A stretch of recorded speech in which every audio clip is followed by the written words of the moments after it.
All right. So we just spent a little time talking about Lyndon Johnson, which is all designed to lead us up to 1968, or the year that I like to call the explosion. And so 1968 is going to be Johnson's reelection year. And if you know, because he came into office in November of 63, so he served less than a year of JFK's first term, or only term, which means he would get two of his own. All right. And so with this, we need to start off with January and February. And I like to call this a prelude to disaster because we know the war in Vietnam is raging on. And what happens is Commanding General William Westmoreland, who's been saying we got a light at the end of the tunnel, we just need another little push, he's going to be brought home because he's not getting the results that anybody wants. Protests are increasing around the country. It's just a mess over there, which leads us to Robert Kennedy, J.F. Kennedy's brother. And he's not necessarily anti-war. And there's this idea that we're turning this corner in Vietnam. So you got Bobby Kennedy, who's not an anti-war president per se, even though he's going to become an anti-war candidate in a little bit. Then you got Senator Eugene McCarthy, who becomes the only anti-war candidate with national appeal. And Eugene McCarthy is going to be something else. But what's going to happen is JFK's popularity is declining. He couldn't get elected dog catcher, and it's going to show up. Incredible picture of the Saigon police chief executing a Viet Cong operative right there in the streets of Saigon. The Tet Offensive, everybody kept saying the North Vietnamese are ready to quit, the Viet Cong are ready to quit, and then all of a sudden the Tet Holiday, they opened up this massive offensive all throughout Vietnam, and it opens up a credibility gap that the government has been lying to us. Today, we just assume the government lies to us. Back then, people believed it. But the problem was, unlike today, back then people believed what they heard on the news. And one of the people that they believed the most in was Walter Cronkite. And I remember him growing up, and Cronkite got caught on a hot mic saying this: "What in the hell is going on? I thought we were winning the war." When you lose Walter Cronkite, you've lost America. And that's LBJ's problem. And so what's going on, the role of television is now with color images and a live reporting from the battlefront, something you did not have in World War II. You did not have in Vietnam, listen to me, in Korea. All of a sudden now it's showing how wrong the administration was. So this thing's going sideways for LBJ in a hurry. And there's going to be a lot of dissent in the ranks. Bob McNamara, we'll fire him. He was Secretary of Defense. George Kennan, the man who came up with the concept of containment, says this war is a disaster. And there's no way military to win without destroying South Vietnam and the American society. That is something we have to keep in mind, because that's why militarily, could we have ended the war in Vietnam? You dang straight. But you're going to destroy that country, and you're going to rip the shreds of America, the fabric of American society apart. So the political framework in 68 gets changed with Tet. And here's the distinct possibility.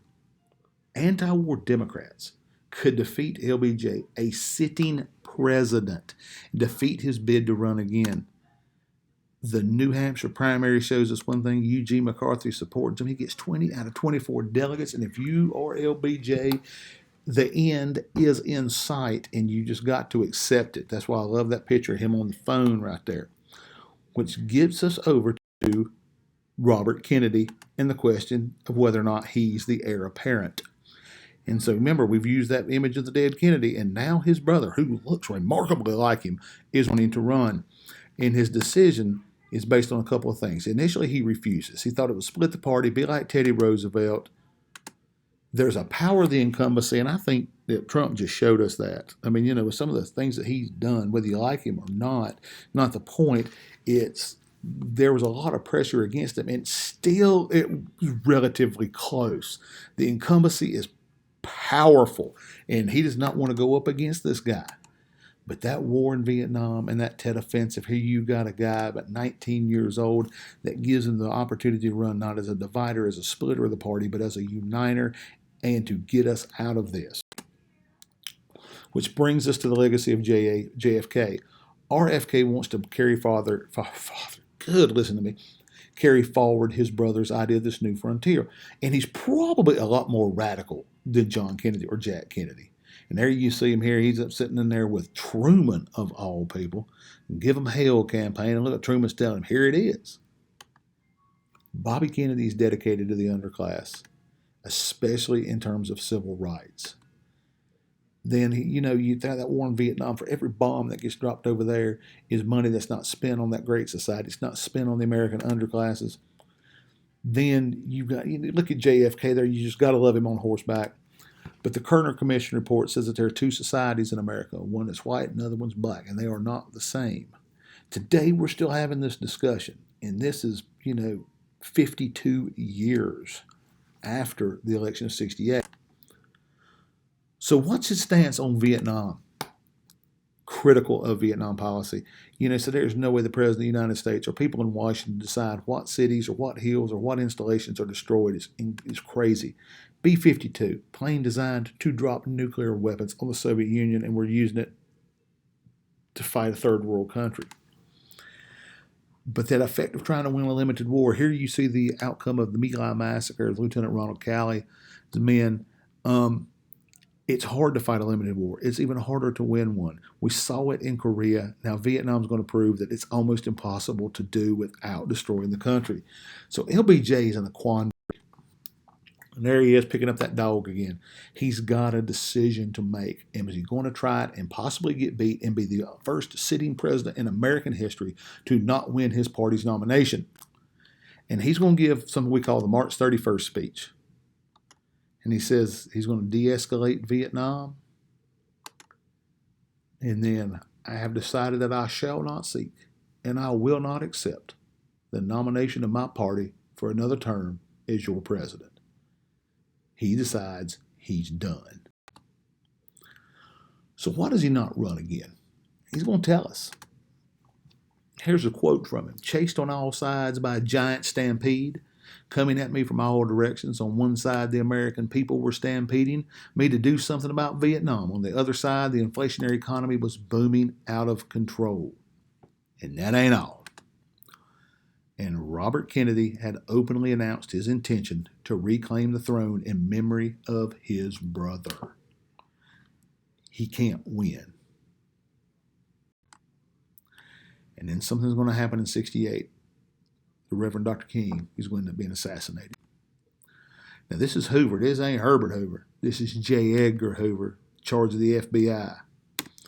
And he had hounded Dr. King. Tied him to communism. Tried to make out like he was a womanizer. There's almost this personal vendetta by Hoover that he wants to get rid of MLK, that he doesn't like his kind. Come to find out that J. Edgar Hoover dressed up like women. Anyway, it's a weird little mess. But what's going to happen is that JFK is going to change his goals. And those changes in goals, in the civil rights movement, it's time for blacks to have a revolution. Things like you see Malcolm X here, you see Karl Marx over there, and the whole idea there's a class struggle argument. And side with RFK, both men who understood that the have and have not issue. So King is changing at this time. He's changing. He's adopted some of the more radical elements. And he goes to Memphis, not for the barbecue, which is incredible. He goes to support a strike by garbage workers and says, you know what, if we can unite poor whites and poor blacks on the issues of poverty and economic justice, we have a winning ticket.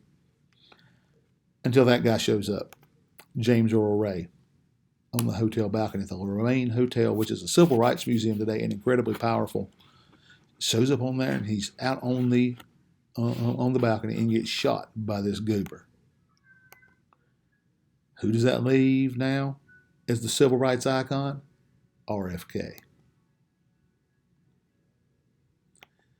And then he's shot by Sirhan. Sirhan, after a victory speech in the California primary, he gets shot in the hotel kitchen, as Forrest Gump told us.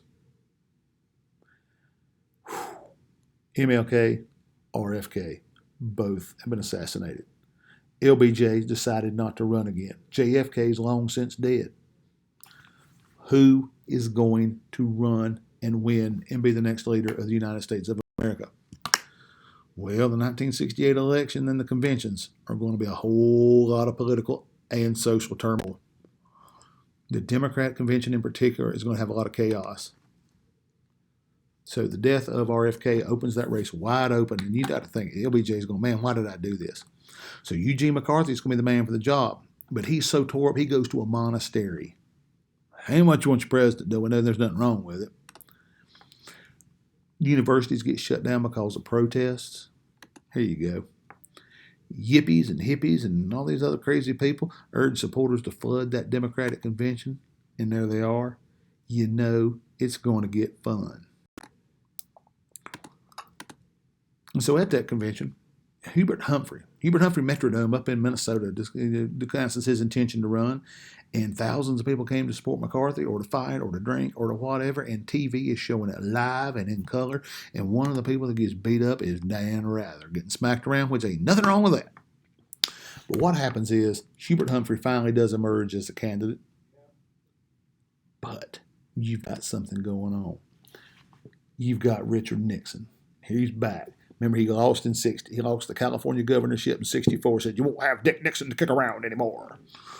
Well, Nixon shows up, and he is absolutely suited to exploit this.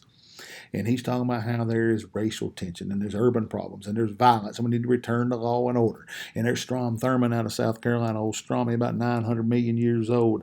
He's going to be one of his lieutenants. Okay, and what I mean by that, he uses him for some of the dogma.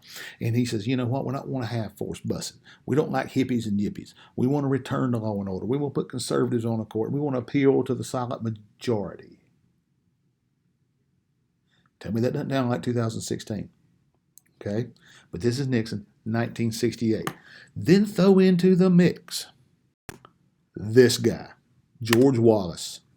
He said, I'm going to stand in the schoolhouse door at the University of Alabama. Former student of mine was a professor down there, and Michael's office was right there in that building. I'm going, oh my goodness, you standing there in the schoolhouse door. But look what he's running on, a pro-segregation platform. Look at one of his cartoons about him.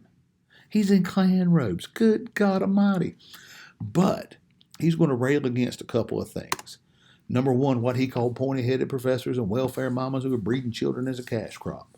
That plays to a certain group in America. And hippies and anti-war demonstrators, that plays to a certain group in America. Right? So that's Wallace. So he's going to throw him in there. So you've got Hubert Humphrey. You got Richard Nixon, who's now in the middle. And you got George Wallace, who's over on the far right and crazy. And so all of a sudden, Nixon looks like the best candidate. And he wins. But he does not win a majority. He wins a plurality. And the solid South switches to Republican like full time. You know, you see those old hardcore Confederate states voting George Wallace, but they're going to come into the Republican fold later. And so the solid South becomes Republican. Fewer people vote because, oh my God, it doesn't matter. They're all the same. So you get Richard Nixon in that White House, 1968.